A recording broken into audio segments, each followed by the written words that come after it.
ఒక ఆడపిల్లగా బ్రతకడం ఎంత కష్టమో తెలుసా? ఒక్క రోజు కూడా ఊపిరి పీల్చుకోలేవు. వచ్చాడు పెద్ద క్లాస్ట్రోఫోబిక్. పెళ్లికి ముందు అమ్మ నాన్న మాట వినాలి, పెళ్లి తర్వాత మొగుడు అమ్మ నాన్న మాట వినాలి, తర్వాత పిల్లల్ని కనాలి. ఆడపిల్ల పుడితే ఇంకా కంటూనే ఉండాలి. How does it matter? It just 9 months వచ్చాయి. మా డ్రీమ్స్ ని, మా ఇష్టాల్ని పూర్తిగా దొబ్బించుకోవాలి. ఇంకా bus, college, auto, gym, mall ఎక్కడికి వెళ్ళినా సొల్లు కచ్చుకుంటే చూసే కుక్కలే అసలు ఏం చూస్తారో కూడా అర్థం కాదు. ఇంకా కళ్ళతో చూడకుంటుంటారే, వాళ్ళు గుంపులో చేరి చేతులకు పని చెప్తారు. ఐటమ్, ఫిగర్, మాల్, గుంటాం, ఏంటి బొమ్మలమా? ఇవన్నీ మేం వింటాం. అటు ఇటు చూస్తావేంటి? నన్ను చూడు.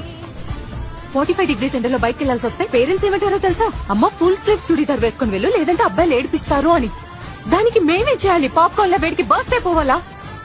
ఈ మధ్యేమో కొత్త ట్రెండ్, ఫోన్ తో న్యూడ్ పిక్స్ తీయడం. Public service announcement, dear men, మా అమ్మాయిలకి మీ న్యూడ్ పిక్స్ చూసే ఇంట్రెస్ట్ అస్సలు లేదు. So zip it up. Social మీడియాలో ట్రోల్స్ చేస్తారు, స్లట్ అంటారు, మళ్ళీ అంటారు బ్లాక్ ఎందుకు చేసావు సిస్టర్? సో మిస్బిహేవ్ ఎవరు చేస్తారు?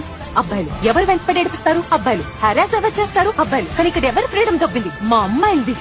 సో అబద్దాలు అడ్డం మాకేం సరదా కాదు. అబద్దాలు చెప్తాం ఇంట్లోంచి బయటకు వెళ్ళడానికి. దాన్ని ఎలా అర్థం చేసుకుంటారు? మా క్యారెక్టర్ లూజ్ అనా? ఉన్నది ఒకే జీవితం, నచ్చినట్టు బ్రతికే హక్కు మాకు ఉంది.